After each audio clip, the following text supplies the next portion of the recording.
저희가 지난번 7장을 살피면서 한편으로는 좀 부정적인, 또 한편으로는 그 바울의 고백이 매우 비참하다라는 것, 또 희망이 없다라는 것, 뭐 이런 여러 가지 감정들을 함께 느꼈습니다. 왜냐하면 로마서 7장 18절에서 말하기를 내 속 곧 내 육신에 선한 것이 거하지 아니하는 줄을 아노니 그것을 원하는 것은 내게 있지만 선을 행하는 것은 없다라는 이러한 선언과 더불어서 하나님의 영, 그 성령님께서 우리 가운데에 내주하지 않으시면, 계시지 않으면, 그런 상태라면 그리스도인으로서의 삶을 살려고 하는 이 노력조차도 너무 허망한 것이다, 또 부질없는 짓이라는 것을 우리가 말씀을 통해서 배웠기 때문입니다. 그리고 그런 상태, 즉 성령님이 우리 가운데 계시지 않은 상태에서 우리 스스로 의로워지려고 그렇게 사는 사람의 모습에 대해서 24절에서 이야기한 거죠. 난 정말 비참한 사람입니다. 누가 이 죽음의 몸에서 나를 건져주겠습니까? 라는 이 사도 바울의 고백이 바로 내 힘으로 의로워지려고 하는 그러한 사람들의 모습이라는 거예요. 그러다 보니까 말씀드린 것처럼 매우 비참하고 절망적이고 어떤 패배가 확정되어져 있는 것 같고, 또 그런 가운데서 부르짖는 그러한 음성, 그러한 외침, 누가 나를 이 사망의 몸에서 건져낼까? 사실은 이 질문에 대해서, 이러한 사도 바울의 물음에 대해서 25절에서 즉각적으로 사도 바울은 다시 대답을 하고 있어요. 누가 이 죽음의 몸에서, 사망의 몸에서 나를 건져주겠습니까? 25절에 우리 주 예수 그리스도를 통하여 나를 건져주신 하나님께 감사드립니다. 누가 건지셨다고요? 하나님께서 건지셨다라는 이 사실을 이미 확실히 이야기하고 선포하고 있습니다. 즉 다시 말해서 사도 바울이 정말 그 절망 가운데서 빠져나오는 방법을 몰라서가 아니라 보편적으로 죄를 지은 모든 인간들, 성령님을 마음에 두기 싫어하고 또 그러지 못하는 사람들의 그 상태가 그렇고, 이것으로부터 벗어나는 유일한 방법이라면 우리 편에 있지 않고 하나님 편에서 우리를 구해 주시는 것밖에 없습니다 라는 이 사실을 자기의 그 비참함, 그리고 그 비참함의 고백을 통해서, 그리고 그 질문에 대한 대답으로서 이미 다 드러내고 있는 거예요. 우리는 할 수 없지만 하나님께서 우리를 건져 주십니다. 누구를 통해서? 예수 그리스도를 통해서 우리를 그 비참함 가운데서, 그 죽음의 몸 가운데서 건져 주십니다. 이렇게 이야기를 하고 있는 거죠. 그래서 7장은 완벽한 절망이 아니고 또 새로운 시작을 하게 하는 그러한 희망으로서 마지막 절이 마치는 것을 보게 됩니다. 그리고 나서 8장 1절 말씀, 오늘 여러분과 함께 읽은 이 말씀에 그러므로 라는 이 단어로 시작하고 있어요. 여러분, 이 그러므로 라는 말은 언제 쓰죠? 어떤 앞에 어떤 설명들이나 이 여러 가지 이야기를 하고 나서 이것들을 결론 지을 때 그러므로 이렇습니다. 그것들을 정리하는 입장에서 그러므로 이러합니다. 즉 다시 말해서 앞장에 나온 7장, 즉 7장 마지막에 나온 그러한 사망의 몸에서, 그 비참함 가운데서 우리를 구해주신 그 하나님이 계십니다. 우리가 그래서 자유를 누립니다. 그러므로 하나님께서 구해주셨습니다. 그러므로 이 뒤에 무슨 말이 나올까요? 우리의 형편이 어떠한가에 대해서 사도 바울은 이야기하고자 하는 것이죠. 무엇이라고 말합니까? 이제 그리스도 예수 안에 있는 자에게는 결코 정죄함이 없다라고 이야기하고 있어요. 사실 우리가 이 문제 때문에 고민하고 있었던 것 아닙니까? 우리가 이 죄의 이 정죄, 우리 가운데 있는 죄의 책이 또는 죄가 우리의 행위나 우리의 삶에 대해서 계속 고소를 하고 있잖아요. 정죄를 하잖아요. 너 이런 죄 지었지, 너 이런 죄 지었지. 어떻게 그러면서 예수 믿는다고 말할 수 있어? 어떻게 그러면서 그리스도인이라고 말할 수 있어? 그러면서 구원받을 수 있어? 이러한 우리 스스로를 정죄하는 이러한 죄. 그러나 이것이 이제는 없다, 결코 정죄함이 없다고 선언하게 된 거예요. 이러한 확실한 선언을 하게 된 이유가 무엇이냐? 바로 하나님께서 우리를 그 비참한 가운데서 그리고 죽을 몸에서 구원해 주셨기 때문이라는 것이죠. 그래서 7장 마지막과 8장은 연결되어지는 것이라고 이야기할 수가 있습니다. 말씀드렸죠. 누가 나를 이 사망의 몸에서 건져낼까? 누가 건져낼 수 있을까? 사실 이것이 우리 모든 사람들의, 특별히 믿는 사람들 가운데도 이러한 외침을, 또 이러한 간절한 부르짖음을 부르짖는 사람들이 있는데 말입니다. 그런데 오늘 하나님께서는 사도 바울의 입을 통해서 분명하고 정확하게 너희에겐 다시 정죄함이 없다라고 이렇게 이야기하고 있습니다. 오늘 8장 1절부터 4절까지에는 매우 중요한 그러한 진리가 몇 가지가 담겨 있어요. 첫째는 무엇인가 하면 하나님께서 우리를 구하셨다고 할 때에, 하나님께서 여러분을 구원하셨다고 할 때에 그것이 단지 영원한 세상, 하늘나라, 죽어서 가는 곳, 그곳에서만 이루어지는 일들이 아니라는 것입니다. 하나님께서 이후에 백보자 심판하실 때에, 최후의 심판하실 때 너는 천국 하는 이것으로서 그때 가서야 안전함을 그때서야 누린다는 게 아니에요. 이때의 정죄함이 없다라고 하는 것은 이 세상을 살아가는 과정 가운데에서도, 이 땅에서도 안전함을 보장받는다는 사실을 이야기하고 있는 것입니다. 지금도 영원히 안전한 거예요. 왜냐하면 첫 번째로 하나님은 언제나 현재이시기 때문이에요. 하나님께서 우리를 향해서 결코 정죄함이 없어 라고 이야기했다면 그것은 지금뿐만 아니라 앞으로 영원한 그때에도 여전히 정죄함이 없다는 것을 이야기하고 있는 것이죠. 그렇게 선언하신 것이라는 것입니다. 바로 이 사실이에요. 하나님께서 우리를 향해서 너는 의롭다라고 그렇게 공식적으로 선포하신 사건이고, 이 선포가 결코 흔들리지 않을 것이라는 것이죠. 영원할 것이라는 거예요. 이유는 뭐죠? 하나님께서 완전하시고 하나님의 말씀은 변함이 없으시고 하나님의 말씀은 영원하시니까, 그러한 성품을 지니신, 속성을 지니신 하나님께서 너는 이제 정죄함이 없어 라고 이야기했다면 그것은 우리의 상황과 상관없이, 그것은 지금이나 혹은 이후나 아니면 그 심판대 앞에서나 영원토록 변함이 없는 그런 하나님의 선포라는 것입니다. 또 한 가지는 2절 말씀을 보면 이는 그리스도 예수 안에 있는 생명의 성령의 법이 죄와 사망의 법에서 너를 해방하였다고 이야기하죠. 이 죄로부터의 해방이 과연 우리가 죽어서 죄를 지을 수 없는 몸이 됐을 때에 일어나는 그러한 일인가? 아닙니다. 이것 또한 지금 역시, 지금 현재 여러분의 내적으로 죄의 지배를 더 이상 받지 않는다는 것을, 안을 수 있다는 것을 의미하는 것입니다. 이것은 물론 성령 안에 거할 때의 이야기예요. 성령님이 우리 안에 거할 때에 우리는 우리 가운데 있는 죄에 지배받지 않는 그러한 자가 된다는 것입니다. 왜냐하면 생명의 영, 하나님께서 우리를 죄로부터 해방시켜 주셨기 때문이라는 것이죠.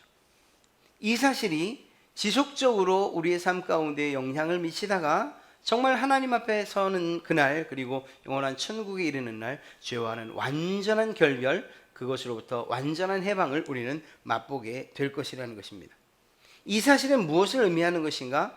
우리가 하나님 앞에가 섰을 그때뿐만 아니라 지금도 의인의 삶을 살아야 된다는 것을 의미하는 거예요. 이 땅 가운데서도 의인. 사실 이러한 의인의 이야기를 할 때 우리가 흔히 우리 스스로를 돌아보면서 아니, 나 같은 사람이 무슨 의인이라고 이렇게 이야기할 수 있어요. 이건 우리를 스스로 속이는 거예요. 더 정확하게 이야기하면 우리를 위하여 죽으심으로 말미암아 우리에게 의인의 신분, 즉 의롭다 하심을 인정해 주신 그 예수 그리스도의 죽음, 그 십자가의 죽으심을 우리가 부인하는 그러한 결과를 낳게 됩니다. 하나님의 그 능력을 우리가 능력 없음으로 인정하는 그런 거예요. 왜냐하면 하나님께서 예수 그리스도를 십자가에 못 박으시는 것을 통해서 결국 내가 너희를 이토록 사랑한다, 예수 그리스도 그를 믿는 것으로 내가 너희를 의롭다 칭해 주마, 이렇게 말씀하시고 약속하신 분이 하나님이시지 않습니까? 그리고 오늘 말씀에도 내가 죄의 법 아래서 너를 해방시켜 주마, 이렇게 약속하신 분이시거든요. 그렇다면 우리가 죄로부터 해방되고 그리고 의롭다고 칭함 받았다는 거예요. 그럼에도 불구하고 우리 스스로가 난 죄인입니다. 나는 죄인입니다. 정말 나는 하나님 정말 늘 생각하는 것이 죄악뿐입니다. 더럽습니다. 죄인입니다. 하나님이 날 구원해 주셨다고 말하지만 나는 정말 천국 갈 수 있는지에 대한 확신조차 없습니다. 이렇게 말한다면 이것은 우리의 믿음 없음을 스스로 고백하는 것이고, 더 나아가서 하나님께서 예수 그리스도를 통하여서 이루신 구속의 사역마저도 부인하는 이러한 결과를 갖게 될 것이라는 것이죠. 그렇습니다. 오늘 이 8장 말씀을 통해서 사도 바울이 우리에게 명확하게 전달하는 진리는 예수 그리스도를 믿느냐, 그렇다면 그 믿음으로 인하여 너는 의인이 되었다라고 이야기하고 계신다는 것입니다. 천국의 심판대 앞에 섰을 때뿐만이 아니고 지금도 신분상 의인이요, 또한 우리의 소속은 하나님에게 있다는 사실을 우리가 믿어야 된다는 것을 이야기해 주고 있는 것입니다. 앞서 7장에서의 그러한 절망감을 우리에게 주기도 했지만, 그러나 그것으로 끝나는 것이 아니고 말씀드렸던 것처럼 24절에서 오라 공고한 자, 혹은 정말 사망의 몸에서 누가 나를, 이렇게 이야기했지만 바로 25절에서 예수 그리스도 그분으로 말미암아 하나님께서 너희를 구원하실 것이다 라고 분명하게 확증해 주고 계시지 않습니까? 그럼에도 불구하고 우리가 그런 일은 제겐 너무 과분합니다. 있을 수 없는 일입니다. 내가 아무것도 하지 않았는데 어떻게 그것을 그렇게 거저받는단 말입니까? 이것은 매우 겸손한 것 같지만, 그러나 이러한 겸손은 오히려 교만이라는 사실을 우리가 기억해야 돼요. 하나님께서 우리에게 주시마 약속했다면 그것을 감사함으로 받는 것, 그것이 우리의 해야 될 일들이라는 것이죠. 오늘 사도 바울이 이 7장에서 말씀드린 어두운 이야기들을 했어요. 그리고 불안불안한 그러한 싸움을 싸우는 것처럼 그렇게 묘사를 했어요. 때로는 지기도 하고 때로는 이기기도 하고 하는 이러한 싸움으로서의 우리의 육과 성령의 싸움을 묘사를 했어요. 7장에서. 설령 그랬다 하더라도 이제 8장으로 넘어오면서 우리가 지금 1절부터 4절까지 결코 정죄함이 없다라는 이러한 사실을 통해서, 그리고 우리를 의인 삼으시고 죄의 지배를 받지 않을 것이라고 선언하시는 이러한 말씀들을 통해서 여전히 우리의 앞길에도 그러한 싸움이 있을 수 있지만, 그것은 우리가 불안해하거나 혹은 노심초사할 것이 아니고 오히려 하나님, 더 강력한 능력을 가지신 예수 그리스도를 의지하여 성령님을 의지하여 승리하게 될 것이라는 사실을 믿는 그런 싸움, 이미 승리한 싸움이라는 것을 우리에게 인지시켜주고 또 깨달아 알게 하시고자 하시는 얘기예요. 예수님을 믿고 있습니다. 그러나 우리가 이 세상을 살아가는 이상 죄의 유혹을 받을 수밖에 없고 또 미혹을 받을 수밖에 없고 때로는 넘어지기도 한다는 거예요. 그러나 이것이 더 이상 우리를 죄의 길로, 그래서 그 죄의 죄책과 그리고 죄의 결과인 사망으로 이끌어가지 못한다니까요. 이 사실에 대해서 존 버녀는 자기의 그 최고의 역작이라고 이야기할 수 있는 철로 역정에서 참 잘 그려놨어요. 그 장면을 아마 읽으신 분들은 기억하실 거예요. 이 천국으로 올라가는, 시온성으로 올라가는 과정 가운데서 도저히 겁이 나서 지나갈 수 없는 그러한 길을, 그러한 장면을 만나게 됩니다. 그것은 무엇이냐면 두 마리 사자가 이렇게 달려들려고 막 어흥거리고 있는 거예요. 그러니까 그 길을 도저히 지나갈 만한 용기가 생기지 않는 거죠. 거길 지나가야 시온성으로 갈 텐데 이 짐승들이, 이 사자들이 달려드니까 두려움 때문에 가지를 못하는 거예요. 우리도 마찬가지. 이 죄책이라는 것이 우리를 가끔 이렇게 위협하고 또 정말 의롭지 못하다고 생각하게끔, 그래서 더 이상 천국길을 갈 수 없게끔 그렇게 우리를 나약하게 만든다니까요. 그런데 이러한 사탄의 정죄함과 또 그리고 우리를 죄책 가운데 빠지게 하려는 이러한 사탄의 이 유혹과 그리고 또 그 계략이 힘이 있느냐 하면 그렇지 않다는 것을 이야기하고 있어요. 어떻게 그려놨느냐? 그때에 이 돕는 이가 나타나서 이 크리스찬을 걱정하지 말라, 또 그리고 담대히 그 길을 가라고 이야기합니다. 그러면서 한 이야기가 무엇인가 하면 그 사자들의 발을 좀 잘 살펴보라고 해요. 그랬더니 살펴보니까 족쇄가 매어져 있어요. 족쇄가 끊어지지 않는 족쇄가 매어져 있어요. 사슬에. 아무리 발버둥을 쳐도 도저히 이 크리스찬 천국길 가는 그 성도를 건들 수 없고 해칠 수 없게끔 충분히 지나갈 만한 거리가 이미 만들어져 있는 거예요. 단지 눈으로 보이는 그 위협 때문에 그 길을 가지 못할 따름인 거예요. 사랑하는 성도 여러분, 이러한 죄의 영향력이 우리 가운데 강력하게 우리를 얽어매고 그리고 천국길 가는 것을 방해할 것 같지만 그럴 수 없다는 거예요. 이미 주님께서 그 죄를 이기셨기 때문에, 그리고 오늘 말씀처럼 선언하셨기 때문에요. 그렇다면 우리가 설령 그 앞에서 주저한다 할지라도 그래도 그 길을 지나갈 수 있다는 거죠. 넘어진다 하더라도 또 일어나서 갈 수 있다는 거예요. 잠이 들 수 있어요. 그러나 또 다시 깨어나서 가야 한다는 거예요. 그리고 그 길을 하나님께서 우리에게 보장해 주셨다는 것을 이야기하는 것이죠. 바로 그것이 오늘 7장에서 이야기하고 있는 싸움과 8장 지나서의 이야기되어지는 싸움의 완전한 차이인 거예요. 앞은 절망일 수밖에 없지만 그러나 이 뒤의 싸움은 비록 실패를 해도 그것이 결코 실패가 아닌 하나님께서 도우시는 승리할 수밖에 없는 싸움이라는 것을 우리에게 확신시켜 주고 있는 것이죠. 오늘 이러한 8장 처음 시작을 하면서 결국 육신과 성령 이 둘 사이에서 우리는 무엇을 선택할 것인가, 우리의 나에 대한 지배권을 누구에게 넘겨줄 것인가 하는 이러한 질문을 또다시 우리는 받고 있는 것입니다. 누구에게든, 누구에게 우리의 지배권, 우리의 삶의 지배권을 넘겨줄 것인가. 그래서 이 둘 사이에서 일어나는 확연한 차이를 오늘 이야기하고 있는 것이죠. 그렇습니다. 사도 바울은 이야기합니다. 육신의 생각에 대해서 이야기를 하죠. 육신을 따라 사는 사람들, 그들에 대해서 이야기하고 있는 것입니다. 5절에 육신을 따르는 자는 육신의 일을, 영을 따르는 자는 영의 일을 생각한다. 육신의 생각은 사망이고 영의 생각은 생명과 평안이다. 여러분, 육신의 생각이 무엇이고 육신을 따른다는 것이 과연 무엇을 의미하는 것일까요? 육신을 따른다. 예수님을 믿는 그리스도인들도 우리의 선택, 정말 우리의 잘못된 선택으로 육신을 따라서 생각하고 또 그것을 따를 수 있다는 거죠. 그러면 과연 육신을 따른다는 것, 육신의 생각이라는 것이 무엇을 말하냐? 그건 첫째로 사실 아무런 꺼리낌 없이라는 이 말이 중요한데, 아무런 꺼리낌 없이 죄를 짓는 이러한 일, 이 죄를 짓는 것들을 추구하는 것, 따르는 것, 이것이 육신의 생각이라고 할 수 있습니다. 그런 면에서 사실 여러분들이 자유롭게 그리고 아무런 죄책감 없이 그리고 적극적으로 죄를 짓지 않는다는 이 사실만 봐도 우리가 육신의 생각 가운데 사로잡혀 있다고 우리는 이야기할 수 없고 우리 스스로도 그렇게 인정할 수 없어요.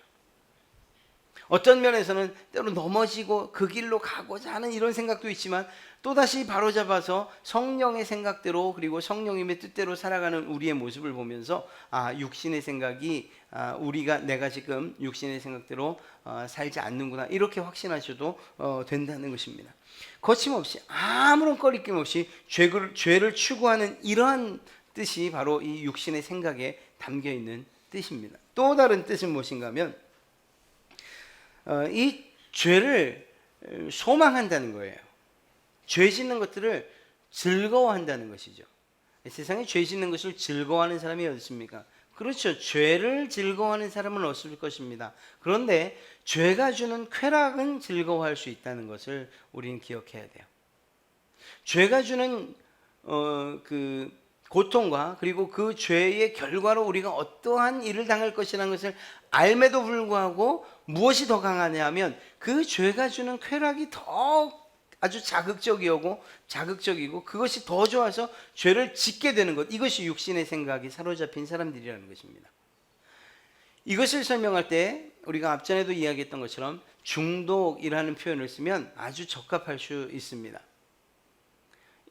예를 들어서 마약에 중독됐다라고 한다면 그 약물이 주는 그 부작용이나 아니면 그것으로 인해서 우리의 몸이 어떻게 망가질지를 알아요.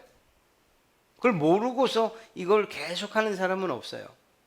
실제적으로 몸이 망가져 가니까 말이에요. 담배를 얘기해볼까요? 담배도 마찬가지인 거예요. 이게 뭐 죄는 아니라 할지라도 하여튼 그 중독인 면에서 좀 살펴보자고요. 그걸 하면은 우리의 몸이 어떻게 망가져 가는지를 알아요. 그럼에도 불구하고 그것을 왜 못 끊느냐?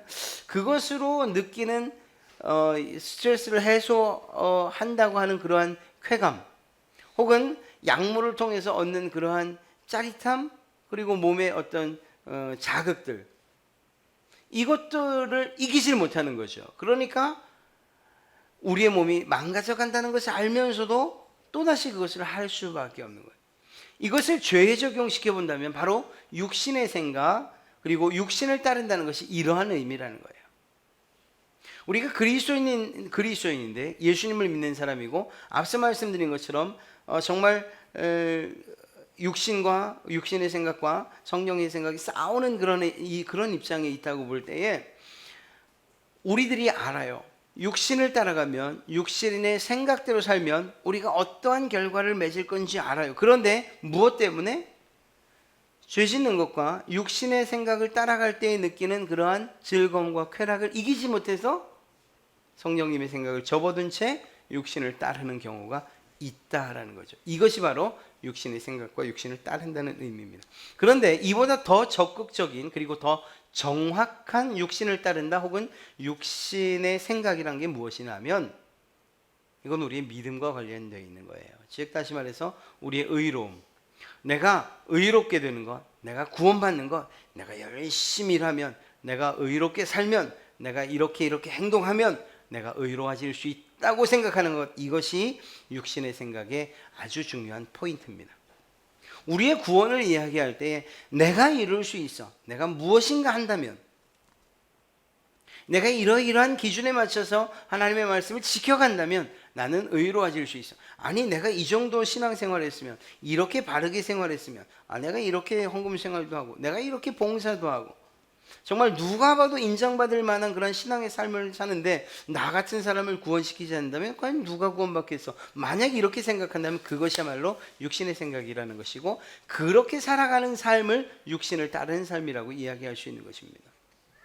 사랑하는 성도 여러분, 단지 우리의 죄의 문제에 있어서만큼 육신의 생각과 육신을 따르는 것이 나타나는 것이 아니고, 더 분명한 것은 무엇인가 하면 육신의 생각을, 즉 우리 스스로 어떤 행위나 행동, 우리의 노력으로 구원받을 수 있다고 생각하는 이것이 육신의 생각이라는 거예요. 또 그것을 따라서 살아가는 것, 그렇게 신앙생활하면서 내가 의롭다고 생각하는 것, 하나님이 나를 인정하실 것이라고, 그리고 영원한 천국은 내 것이라고, 그렇게 우리가 내 삶 때문에, 내가 지금까지 해온 종교 생활 때문에 그렇게 믿는다면 그것이야말로 육신의 생각을 따르는 것이라고 이야기할 수 있는 것이죠. 왜냐하면 성령님의 뜻과 성령님의 생각, 하나님의 뜻은 이것과 완전히 반대되는 것을 우리가 알기 때문입니다. 우리의 구원이 하나님의 계획과 하나님의 입장에서 볼 때는 어떻게 이루어진 것이죠? 전적으로 주어진 거잖아요. 하나님에게서 주어진 거잖아요. 우리가 어떤 일을 했기 때문에 하나님이 그것을 보시고, 야, 너 이 목사 그래 구원받을 만하구나, 이렇게 말씀하신 게 아니잖아요. 내 편에서는 혹여 그렇게 생각할지 몰라도 하나님 편에서는 도저히 그 모든 어떤 것도 의롭게 여길 만한 것이 하나도 없잖아요. 제가 아무리 선하게 산다고 한들 그래도 하나님의 눈에 볼 때는 이미 죄 지은 인간으로 죄의 결과 아래에서 살아가는 인생일 뿐이잖아요. 소망이 없는 거죠. 하나님의 눈으로 볼 때는 이것이 정답이에요. 이것이 하나님의 생각이고, 그리고 성령의 생각이고, 그리고 그러한 분명한 사실인 거예요. 그것이 진리예요. 이 사실로부터 우리를 구원해 주시기 위해서 우리 편에서 해답을 찾으신 것이 아니고 하나님 편에서 해답을 찾으신 거죠. 내가 너희를 구원하기 위해서, 너희를 그 죄로부터 해방시키기 위해서 예수 그리스도 내 독생자 아들을 십자가에 못 박으마. 전적으로 우리의 모든 구원이 하나님 편에서 이루어졌다는 사실을 우리가 기억해야 한다는 것입니다. 그렇게 본다면 우리가 이야기하는, 즉 다시 말해서 육신의 생각대로 살지 않겠습니다 라고 말하는 이것은, 그래서 성령님 뜻대로 살겠습니다 라고 말하는 이것은 내게 소망이 없습니다, 오직 주님을 의지합니다, 주님으로 인하여 내가 죄로부터 해방받았고 구원받았습니다, 전적으로 하나님에게 우리의 구원의 모든 것을 하나님께 돌리는 이러한 것이야말로 하나님의 생각을 따르는 것, 성령의 뜻을 따르는 것이라고 이야기할 수 있는 거죠. 사실 이런 죄에 대한 부정적인 그리고 잘못된 것들에 대해서 이 육신의 생각이 나타날 수도 있어요. 그런데 이게 좀 긍정적인 면으로도 우리의 육신의 생각이 작용될 수 있어요. 그런데 이게 사실은 좀 더 무서워요. 무슨 얘기인가 하면 사람의 생각이 다 악하진 않잖아요.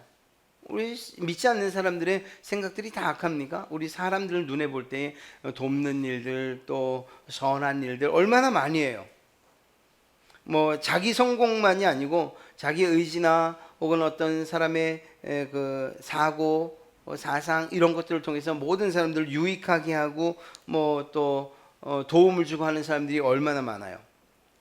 그런데 이러한 고상한 어떤 소망이나 혹은 목표나 꿈이나 비전이나 이런 것들을 가졌다 할지라도 그것이 육신적인 삶, 우리의 세상적인 삶에는 유익할지 모르지만 단적으로 이야기해서 그의 영혼에는 아무런 유익을 끼치지 못한다는 거죠. 그래서 그것이 매우 긍정적인 일로서 나타났다 할지라도 육신의 생각이라고밖에 이야기할 수 없는 거예요.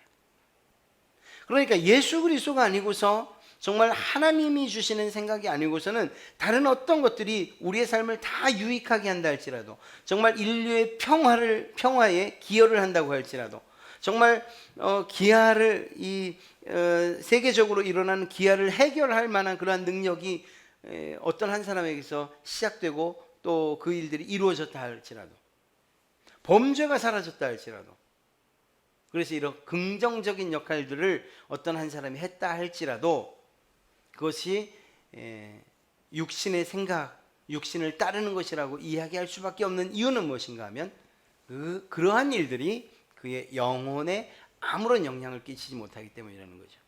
다시 말하면 이런 거예요. 우리 믿는 그리스도 안에서 이야기하죠. 우리가 아무리 선한 일을 해도, 그리고 바른 일을 하고 모든 사람들이 흠모하고 존경할 만한 일을 한다 할지라도 그것이 예수 그리스도와 상관없다면 우리의 영혼은 아무런 영향을 끼치지 못한다는, 그런 면에서 이것은 육신의 생각이라고 할 수 있는 것입니다. 과연 우리가 육신의 생각을 따를 것인가, 아니면 영의 일을 따를 것인가, 영의 생각을 따를 것인가?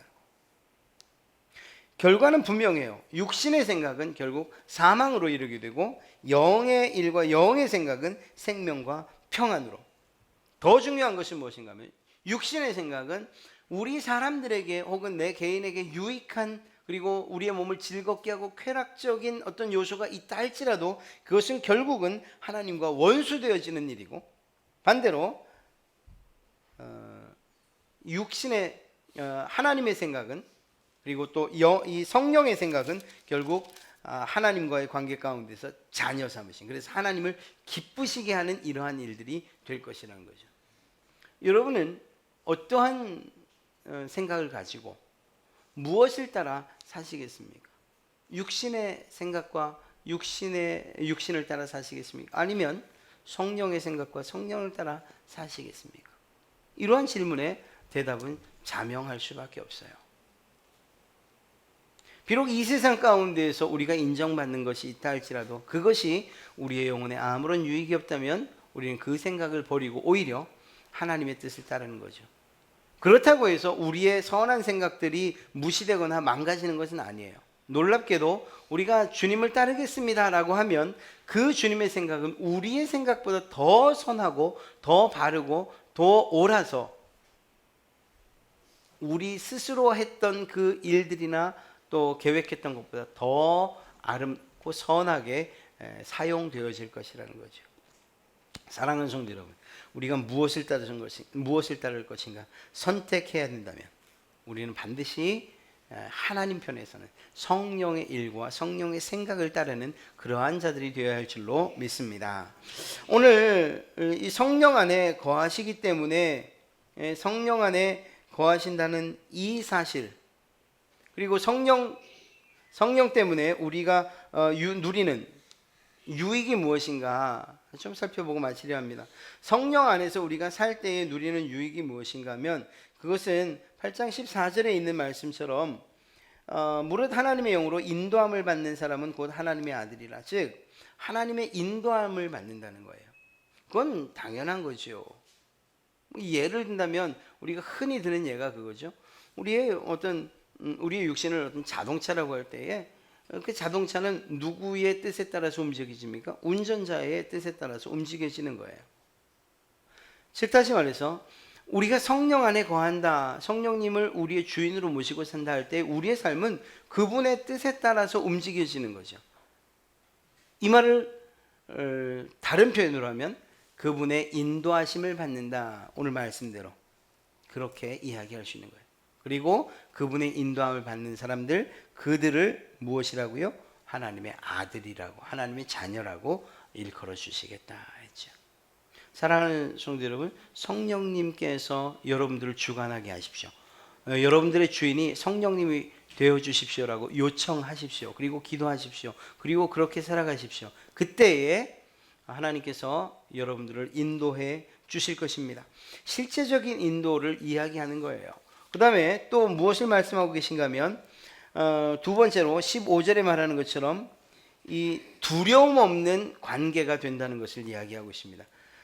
사실 우리가 하나님 앞에서 두려움을 느끼는 것은 하나님과 하나님 앞에선 우리의 모습을 보기 때문이에요.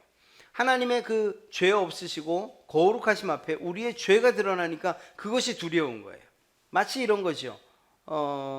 부모님 앞에 왜 그렇잖아요. 아마 여기 아직 결혼 안 한 우리 청년들은 잘 모르겠지만 결혼하신 엄마 아빠들은 다 알아요. 아이가 이렇게 문을 열고 들어올 때 나를 쳐다보는 눈빛이 어떠냐에 보면 저게 뭐 한 건 저질렀구나 하는 거 다 알아요. 그냥 눈빛만 봐도, 이 태도, 걸음걸이만 봐도 알아요. 왠지 위축돼 있고 고개도 못 들고 얼굴도 못 쳐다보고 눈은 더더욱이 못 쳐다보고. 사랑하는 성도 여러분, 하나님 앞에서 죄 지은 인간의 모습이 그런 모습이라는 것 혹시 상상되십니까? 그래요. 왜? 죄 때문에 그 관계가 깨지는 거예요. 이러한 모습이 성경에 어떻게 나타났죠? 아담과 하와가 실제적으로 그런 모습이었잖아요. 어떻겠습니까? 나무 뒤에 숨었잖아요.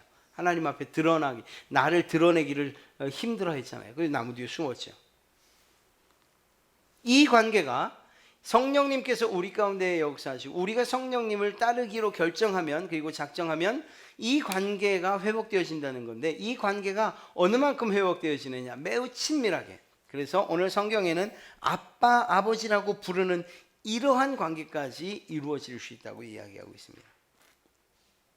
이 아빠라는 말은 좀 더 친근감 있는, 실제적으로 그 헬라어에서도 이 아빠라고 그렇게 불려져요. 음역 자체가 우리 말처럼 더 친밀한 관계가 된다는 거예요. 무엇을 결정하면? 성령님을 따르기로 결정하면 하나님과의 관계가 더 가까워진다, 더 친밀해진다. 아빠라고 부르는 아버지라고 부르던 그 아버지가 더 가까워져서 아빠라고 불러요.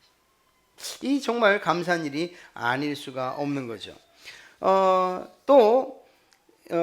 이 아빠라는 말이 정말 아버지를 더 친밀감 있게 부르는 이런 이 아람어에도 똑같은 단어로서 이렇게 불려지고 있는 거예요. 또 한 가지는 16절에 말하는 것처럼 우리가 무엇을 깨닫게 되느냐 하면 하나님에 속한 사람이라는 것을 알게 된다는 거예요.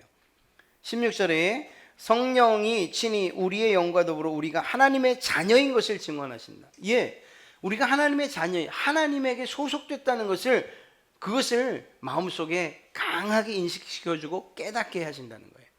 그러니 성령님을 따라 살기로 결정하는 일이 얼마나 중요합니까? 이것은 하나님과의 관계를 재정립하는 이러한 놀라운 은혜를 우리에게 허락하신다는 거죠. 하나님이 말씀하시는 거예요. 성령님을 따르기로 결정한 우리들을 향해서 너는 내 소중한 자녀야. 내 아들이고 내 딸이야. 주님께서, 하나님께서 그렇게 말씀하신다니까요. 사실 이 세 가지는 다 별개의 우리가 누리는 특권 같지만 그러나 다 하나예요. 하나님께서 우리를 아버지라고 하시면 우리를 인도하신다는 건 맞죠. 하나님께서 하나님을 우리가 아버지라고 하면 또 아빠라고 부르면 그 관계가 매우 친밀하고 그러한 친밀한 관계에서 우리를 보호해 주시고 지켜주시지 않으시겠습니까? 우리를 위해서 그 길을 인도해 주시지 않으시겠습니까? 우리의 모든 삶에 필요한 것들을 채우지 않으시겠습니까? 이것이 무엇으로부터요? 성령님을 우리 가운데 모시고 살기로 결정하고 그렇게 사는 것. 성령님의 뜻대로 살기로, 그 생각대로 살기로 결정하는 것. 성령님을 따르기로 결정하고 그렇게 살아가는 것으로 인해서. 문제는 이거예요. 그러면 성령님을 따른다는 건 도대체 어떻게 해야 되는 것입니까? 내가 뭘 해야 되는 것입니까? 사실 성경은 우리에게 어떤 것을 하라고 말하지 않아요. 단지 우리가 요청하기를 원해요. 요청하라고. 하나님, 성령님 내 안에 와 주십시오. 내가 성령님의 뜻대로 살기 원합니다. 나를 성령님 내 주인이 되어 주셔서 나를 움직여 주십시오. 내 생각을 움직여 주십시오. 내 삶을 성령님의 뜻에 맡깁니다. 우리가 할 수 있는 것은 이러한 요청 외에는 다른 것이 없어요. 우리가 성령님께 뭔가를 잘 보이기 위해서 뭘 하는 것, 그건 아니죠. 사랑하는 성도 여러분, 솔직하게 그리고 그러면서도 분명하게 하나님에게 우리의 모든 인생을, 성령님께 우리의 인생을 맡깁시다.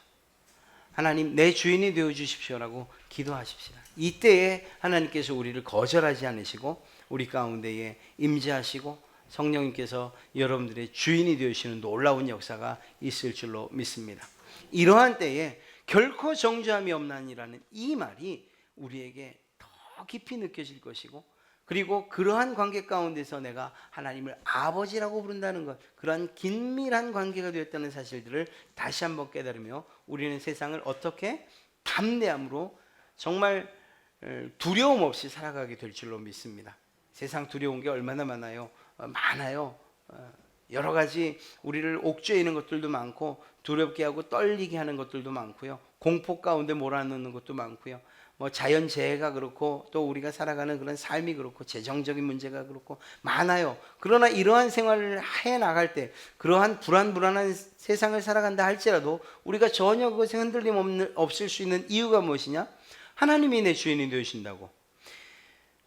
성령님을 모심으로 말미암아 내 아버지가, 하나님이 내 아버지가 되셨다는 이 사실을 우리가 믿을 때 우리가 결코 흔들림 없는 담대한 삶을 살게 될 줄로 믿습니다. 다음 한 주간도 이러한 마음을 가지고 성령님을 여러분 가운데 모시고 또 그것을 요청하고, 그래서 성령님의 뜻과 그 생각대로 그리고 그분을 따르는 그러한 삶을 사시며 승리하시는 여러분 되시기를 주님의 이름으로 축원합니다.